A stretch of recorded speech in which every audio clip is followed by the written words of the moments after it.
야고보서 1장 13절 14절 말씀 함께 읽습니다. 사람이 시험을 받을 때에 내가 하나님께 시험을 받는다 하지 말지니 하나님은 악에게 시험을 받지도 아니하시고 친히 아무도 시험하지 아니하시느니라. 오직 각 사람이 시험을 받는 것은 자기 욕심에 끌려 미혹됨이니. 아멘. 오늘 13절 이하의 시험이 12절과 무관한 것은 아닙니다. 그런데 보면 13절 이하의 시험은 결론부터 말하면은 그 악에게 시험을 당함, 우리가 욕심에 끌려 당하는 시험을 말하는 게 확실합니다. 그런데 12절을 바로 이어서 말하고 있기 때문에 12절의 시험을 순전히 뭐랄까요? 믿음의 테스트로만 볼 수 있겠냐? 뭐 그럴 수는 없을 것 같습니다. 그러니까는 믿음의 테스트 또는 육신의 정욕에 이끌려 당하는 시험 모두를 포함하는 일단 그렇게 보는 것이 맞다고 봅니다. 그러나 12절에는 그 강조점이 시련으로서의 시험을 이기는 데 좀 있다면 13절에는 그 시험의 또 다른 갈래인 욕심에 이끌려 당하게 되는 시험을 강조하여 말씀하는 것을 알 수 있습니다. 자, 오늘 13절 이하를 보면요. 분명한 사람을 시험을 받는다는 겁니다. 사람은 시험을 항상 받고 삽니다. 근데 이 시험의 성질을 보면요. 밖으로 밀어내는 시험을 당한다고 여기는 생각이 많습니다. 그러니까 나를요. 던진다는 거죠. 저기 시험이라는 구렁텅이가 있는데 이 안전한 지역에서 나를 밀어낸다는 거예요. 누군가가. 이런 식으로 생각하는 경우가 있어요. 근데 우리 본문 말씀은요. 그런 의미의 시험을 말하는 것이 아닙니다. 왜냐하면 앞에 12절의 믿음의 시련은 연단을 낳는 모태 역할을 하는데 그래서 하나님께서 주시는 것이 확실해요. 왜냐하면 우리 앞절에 2절 같은 데 보면은 또 3절, 4절 이거는 분명히 하나님이 의도하신 일이라는 걸 알 수 있거든요. 그런데 여기 13절은 하나님께 시험을 받는다 하지 말라 그랬기 때문에 행위자가 하나님이 아니라는 것. 이 시험이 우리에게 있게 하는 행위자가 하나님이 아니라는 것을 논리적으로 또 말씀의 이 표현에서 보면 분명히 알 수가 있습니다. 그렇다면 1장 전반부의 시험과는 다른 류의 시험이라는 걸 알 수 있습니다. 즉 하나님이 우리에게 믿음의 테스트장으로 밀어넣는 훈련장으로 밀어넣는 그게 아니고요. 그럼 거기서 나올 때 정무같이 나오겠죠. 그런 류가 아닌 표현하자면 밖에서 우리를 꼬드기는 시험이에요. 끌어내는 시험. 나와봐 나와봐는. 예, 집안에 있는데 안 돼. 아빠가 나가지 말라 그랬어요. 우리 하나님은 나가지 마라 그랬는데 밖에서 아주 즐거운 소리로 누구야 나와봐 하는 이런 류의 시험이란 말이죠. 우리는 반드시 이런 류의 시험을 겪고 살고요. 생각해 봐야 될 문제입니다.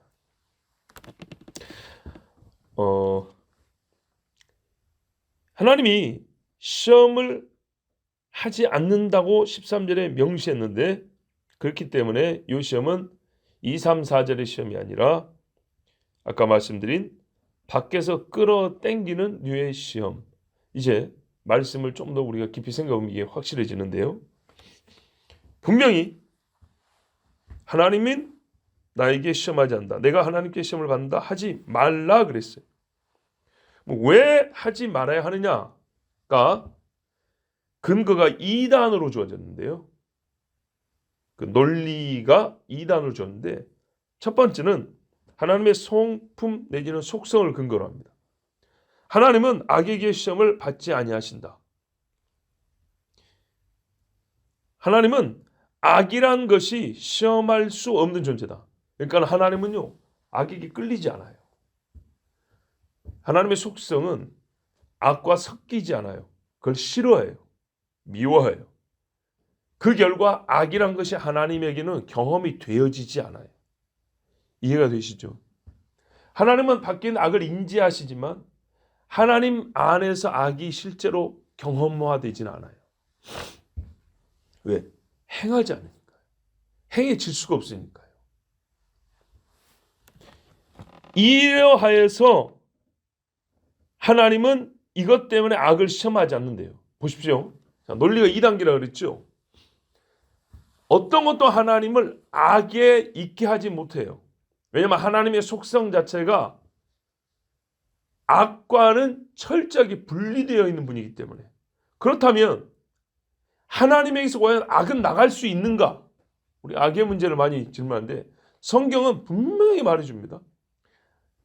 들어올 수도 없고 나갈 수도 없다라고 말해줍니다. 이를 근거로 보세요. 친히 아무도 시험하지 아니하시느니라. 여기 악이 반복되지 않지만 논리를 보면 여기 분명히 악이 들어있는 겁니다. 자, 하나님은 악에게 시험을 받지도 아니하시고 친히 누구도 악으로 악에 이르도록 하는 그런 류의 시험을 하지 아니하신다. 그러니까 이게 믿음의 시련과는 다른 이유라는 겁니다. 믿음의 시련은 반드시 믿음이라는 것이 말해주기 때문에 인내와 연단이 표현해 준 바 이건 하나님과 관계된 거지 마귀와 관계된 게 아닙니다. 근데 이제 악은 분명히 하나님과 다른 것을 말하고 있거든요. 그래서 우리 인간이 어떤 류의 시험은요, 분명히 시험을 받을 때 있으니까 어떤 류의 시험은 악의 성질을 갖고 있는 건데 요 악의 성질을 갖고 있는 악에서 시작하고 악을 낳는 또는 악을 의도한 악을 목적으로 한 요런 류의 일들은 하나님으로부터 났다고 말할 수 없다입니다. 왜요? 하나님에게는 악이라는 게 처음부터 존재하지 않기 때문에. 그래서 친히 아무도 시험하지 아니하므로 누구든지 자기가 시험을 받는다 싶을 때 하나님이 시험하신가 보다라고 말하면 안 된다는 겁니다. 그게 확실하게 구분되는 시험이 있다는 거예요. 자, 믿음을 확인하고자 하는 의도로 고난의 시험이 있습니다. 그러나 악을 행하게 하려는 의도로서의 시험도 있으나 이 시험은 하나님이 하는 것이 아닙니다. 즉 왜냐? 이거는 믿음을 잃게 하는 거기 때문입니다. 하나님은 우리의 믿음을 확인하고 견고하게 하여 정금받게 하려는 시험을 하는 것이지 정결한 신부가 되게 하려는 시험이지 있는 믿음을 잃게 하거나 변질시키려는 그런 목적의 시험은 하지 않으십니다. 그런데 어떤 류의 시험을 겪고 나면 사람이 믿음을 잃는 경우가 있어요. 그건 하나님께서 분명히 보세요. 믿음을 잃었다는 하나님의 의도가 아니라 마귀의 의도인데 즉 그 시험에는 우리가 쉽게 표현하기를 마귀가 사용이 됐다는 얘기입니다. 사용이 됐지만 하나님이 그것이 우리의 믿음을 잃게 하려는 목적으로 한 것이 아니라 우리 스스로 믿음이 있다 할 때 확인하기 위해서 마귀를 가지고 테스트해 보는 것보다 좋은 것이 없습니다. 예수님 욥을 보세요. 그렇죠. 확실한 하나님의 종이 하나님이지만 육신을 입고 온 하나님의 종, 고난받는 종으로서 예수님을 마귀가 시험했어요. 아담과 하와 마귀가 시험했어요. 욥을 마귀가 시험했어요. 가룟 유다를 마귀가 시험했어요. 그러나 결과는 완전 달랐죠. 유다만 넘어졌어요. 여기에 시험을 당했다는 말입니다. 시험을 경험하는 거하고 당한 건 다르죠. 사기를 경험한 거하고 사기를 당한 건 다른 거죠. 바로 그겁니다. 본문이 말하는 것은 바로 그겁니다. 시험을 받는다. 14절에 오직 각 사람이 시험을 받는다는 것은 그 어감을 구분하자면 앞에 것은 누군가가 시험을 나에게 경험케 하는 그 받음이고요. 왜? 제가 나한테 주는 거니까 받는 거죠, 내가. 그러나 14절에 결국 내가 받아버렸다 이 말은 우리말로 표현하자면 당했단 말입니다. 당해버렸어요. 그럼 어떻게 되죠? 꼬꾸라진 거죠. 이 꼬꾸라진 거는 하나님이 의도한 게 아니에요. 하나님은 확인하려고 하는 거예요. 그랬을 때 사람은 뭐라고 말하냐면 하나님이 나를 시험 당하게 했다. 이렇게 말하면 안 되고 내가 내 죄의 욕심을 못 이겨서 시험을 당한 거다. 사기꾼이 와서 사기를 칠 수는 있지만 누구는 당하고 누구는 안 당합니까? 그게 지혜가 부족했을 수 있지만 처음부터 욕심이 없었다면 사기꾼이 우리에게 접근이 불가능했거나 시도가 불가능했겠죠. 또는 아무 소용없다고 가버렸겠죠. 자기 욕심에 끌려 미혹되었다. 14절에 말씀합니다.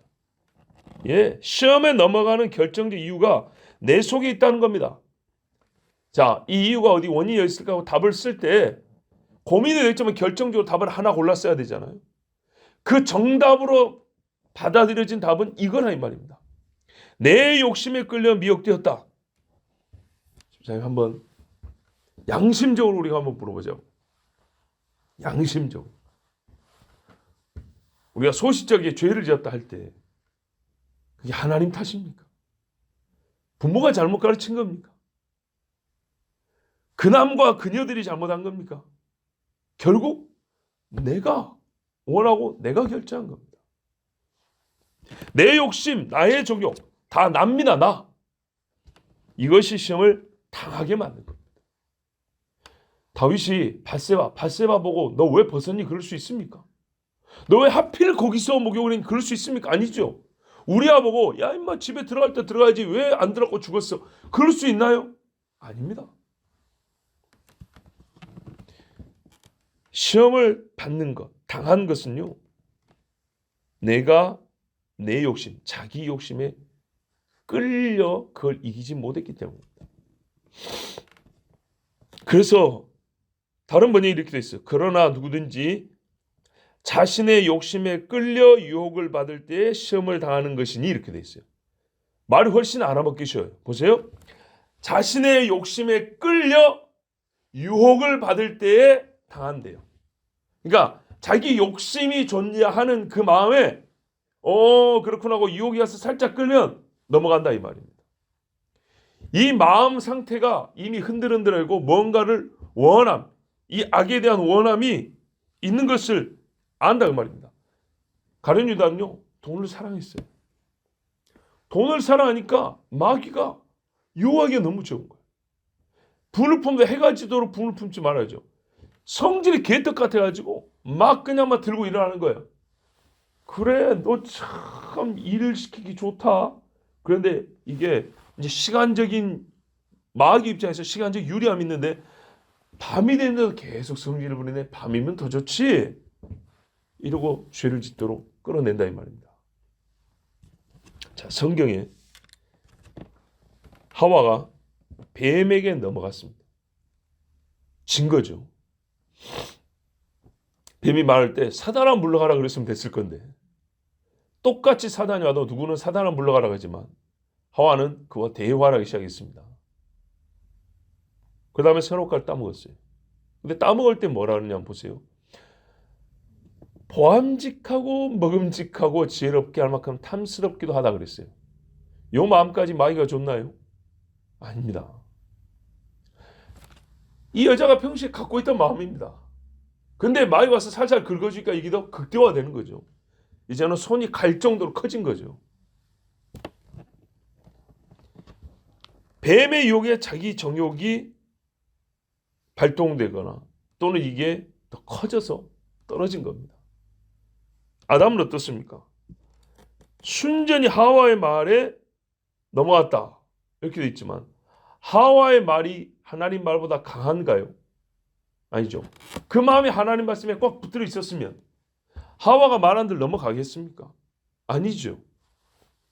흔들흔들하고 있으니까 여자의 삼손은 드릴라가 맨날 며칠을 힘들겠어요. 근데 아담은요. 하와가 한 번만 하니까 넘어갔어요. 한 번. 마음에 원함이 있었거나 하나님 말씀에 견고하게 붙들려 있지 않았다는 증거입니다. 또는 이게 이제 뒤에 가서 한 번 더 말씀하면 잘못된 신앙입니다. 잘못된 신앙.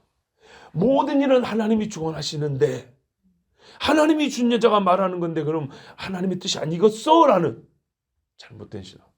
겉으로 보기에는 철저하게 하나님의 주권을 인정하는 듯한 신앙. 근데 이게요. 오류에 빠질 수 있는 거예요.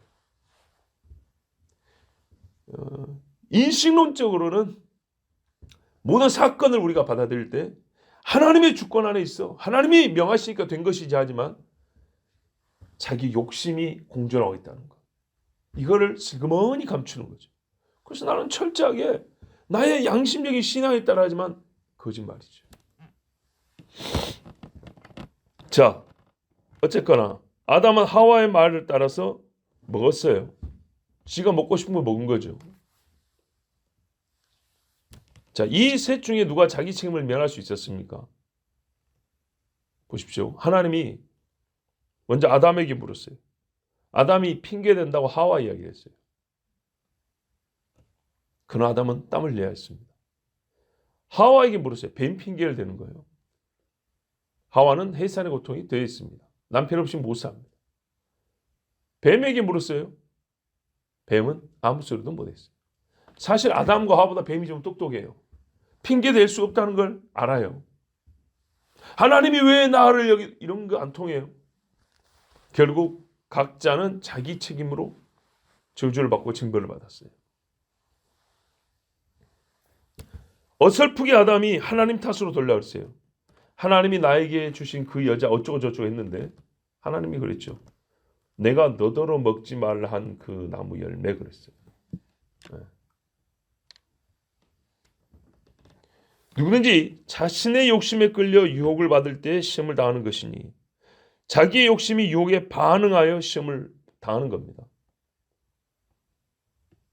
욕심이 발동하지 않는다면 시험을 당함이란 시험에 넘어간다는 것은 있을 수가 없습니다. 자, 15절의 선언을 보세요. 욕심이 잉태한 즉 죄를 낳고 죄가 장사한 즉 사망을 낳느니라. 사망과 욕심이 한 끗 차이입니다. 한 걸음입니다. 이거를 가장 잘 보여주는 사건이 바로 아담과 하와의 선악과 따먹은 사건이고요. 그래서 우리가 모든 것이 고민될 때 근본으로 가면 돼요. 처음으로. 답이 다 있습니다. 하나님이 사망을 낳겠냐고요? 아니죠. 에스겔서도 보면 죽어가는 사람을 보고 나 여호와는 죽는 자의 죽는 것을 기뻐하지 아니하노니 너는 힘써도 이렇게 살지니라 했어요. 돌아오라는 얘기입니다. 우리가 좀 고민되는 사건들, 말씀과 유관한 성경의 사건들을 몇 가지 한번 볼게요. 다윗이 말년에 인구조사를 합니다. 근데 성경에 분명히 사무엘하 24장에는 여호와께서 다시 이스라엘을 향하여 진노하사 그들을 치시려고 다윗을 격동시키사 다윗의 마음을 흔들어 놨다는 거죠. 물론 역대기에 가면 또 좀 다르게 표현이 되어 있기도 합니다. 그래서 이거 고민되는 거예요. 이거 하나님이 일으킨 일 아니신가? 근데 왜 하나님이 이 땅에 벌을 주셨지? 근데 다윗 자신은 뭐라 하느냐면 당사자인 다윗 자신은 내가 이 일을 행함으로 큰 죄를 범하였나이다. 여호와여 이제 간과함나니 종의 죄를 사하여 주옵소서. 내가 심히 미련하게 행하였나이다 그랬어요.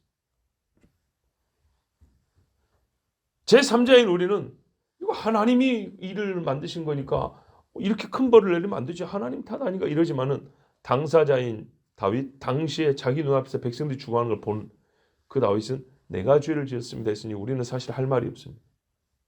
왜 그러냐면 요압 그 못난이 요압도 말이죠. 못돼 먹은 요압도 뭐라 했냐면 여호와께서 당신에게 힘을 더 주실 수 있고 백성도 훨씬 많이 줄 수 있는데 그걸 왜 자꾸 셀라 그럽니까? 이렇게 충심 어린 조언을 한 적이 있었어요. 그것도 다윗이 거부해버렸거든요. 다윗이 자기 욕심 때문에 한 겁니다. 또요. 사울을 보세요. 여호와의 영이 사울에서 떠나고 여호와께서 부르시는 악령이 그를 번뇌하게 한지라. 사울의 신하들이 그에게 이르되 보소서 하나님께서 부리시는 악령이 왕을 번뇌하게 한즉 하나님이 부리시는 악령이래요. 하나님이 보낸 거잖아요. 그러면 사울이 미친 거는 하나님 탓이네요. 그렇게 보이죠. 그렇게 보입니다. 옆에서 본 사람들도 다 그랬습니다. 그러나 욥의 경우도 하나님이 부리시는 악령이죠. 쓰시는 악령이죠. 그런데 왜 이게 하나님 때문에 내가 시험을 당했다고 말하면 안 되냐? 그렇게 하기 딱 좋은 본문들인데 왜 안 되냐? 우리가 말씀을 잘 살펴보세요. 뭐라 하냐면 사무엘 하에도 보면 여호와께서 다시 이스라엘 향하여 진노하사 그들을 치시려고가 들어있어요. 그러니까 이스라엘이 하나님 앞에 범죄하여 하나님이 참고 참다가 형벌을 내리려고 작정했다는 거예요. 형벌. 이미 형벌을 내리려고 작정을 한 상태에서 그 형벌의 방식이 바로 이런 식이었던 거예요. 사울도 보세요. 여호와의 부리시는 악령이 그를 번뇌하였는데 그 앞에 보면 여호와의 영이 사울에서 떠나고 그랬어요. 왜 떠났습니까? 밥을 적게 해서 배고파서 떠나셨습니까? 아니죠. 성령을 근심케 하지 마라 그랬어요. 사람이 죄를 지어 자기를 부정하게 만들면 이 부정할 때 하나님의 영은 이 전이라고 하는 몸뚱 아래에 함께하지 않는다 그랬어요. 땅의 장막도 떠나버리시고 육의 장막도 떠나버린 거예요. 여호와의 영이 떠났기 때문에 악령이 들어오는 거예요. 즉 다윗과 사울이나 공이 무슨 말이면 징벌적인 하나님의 행위였던 거예요. 징벌적. 평안이 있고 아무 문제도 없는 사람들에게 하나님께서 그냥 심심해서 죄짓게 만들어 볼까? 그게 아니었던 거예요.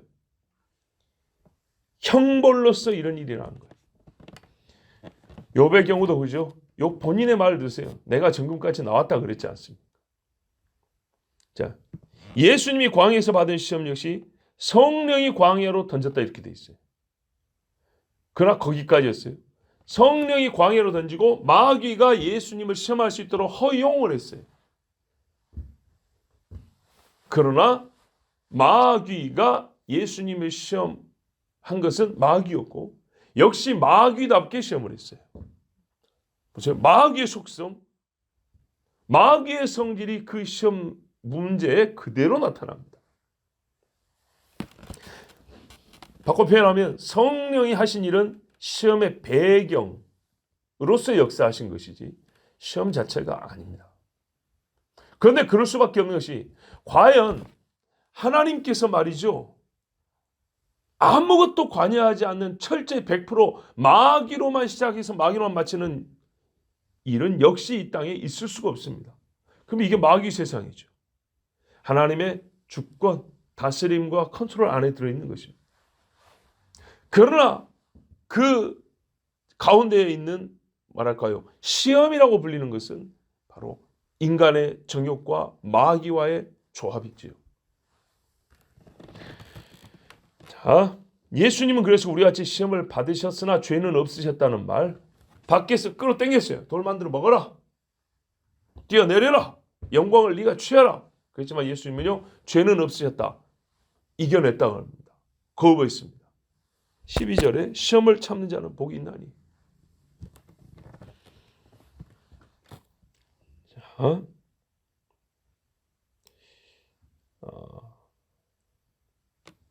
하나님께서 우리를 시험하지 않고 아담도 잘못된 신학의 근거에서 하나님께서 내게 주신 여자 그가 주어서 먹었나이다 하고 일종의 하나님을 믿는 것과 상관 있는 핑계 말을 했지만 그러니까 하나님을 믿고 내가 이 여자를 믿은 거 아닙니까? 이런 식이죠. 하나님 아니었으면 이 여자 말 들었겠습니까? 그런데 하나님은 아니라 그랬어요. 너는 이미 선악과를 먹고 싶은 마음, 나의 마음 말에서 이탈되어가는 속마음이 여기 있었다는 겁니다.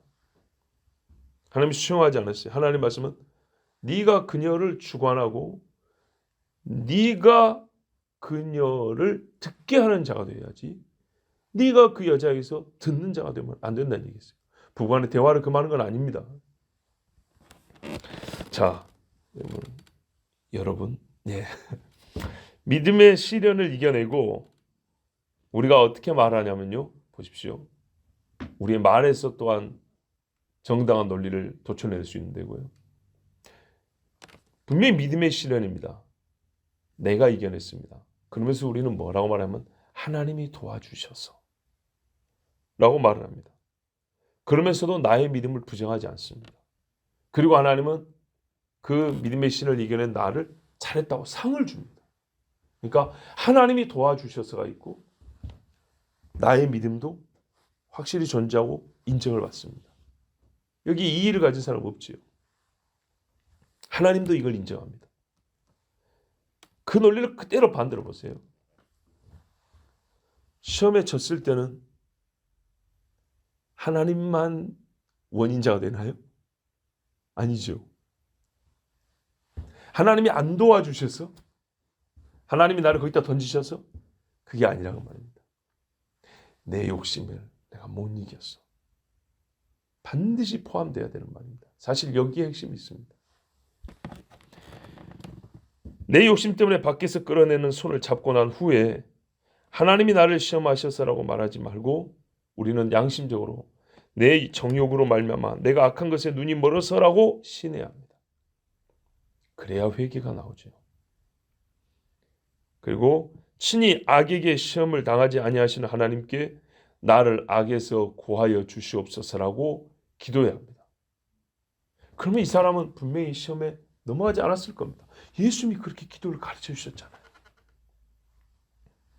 꾸짖지 아니하시고 순전한 마음으로 지혜를 주시는 하나님께서 나를 악에서 구하옵소서라고 기도할 때 불쌍히 여기시고 강한 손으로 분명히 그 시험에서 건져내십니다. 아멘. 기도하겠습니다. 하나님 아버지 감사합니다. 이 새벽에도 정말 이 종을 홀로 두지 아니하시고 믿음의 사람과 함께 예배하고 같이 주님을 높이고 한 영으로 주님 앞에 기도하게 해주셔서 감사합니다.